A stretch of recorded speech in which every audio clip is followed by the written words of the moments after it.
laqabi hippie van bo'lgan ekan o'sha vaqtlarda.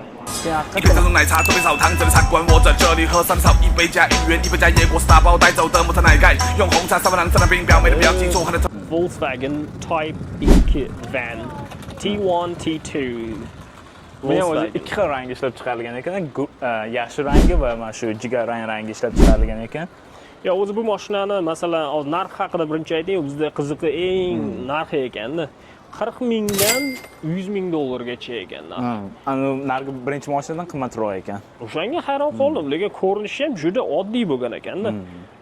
Buni ko'proq mana unday o'yinlar, anolarda ko'rsangiz, bu ham o'ta mashhur Amerikadagi sayohatdagilarda. Juda ham ko'p kinolarda ham ko'ramiz, unaqa pikniklarga, tog'larga, haykinglarga chiqqanda mana shunaqa mashinalarda chiqishardi. Ichida televizor ham bor ekan, qarang.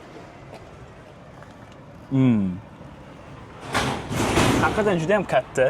Ichida bemalol televizor ko'rib, o'sha kamping qilib, yotib ketaversangiz bo'ladi bu mashinada. Lekin endi bilmadim, o'sha elektrik mashinalar chiqib ketdi, buni olish shartmi ekan.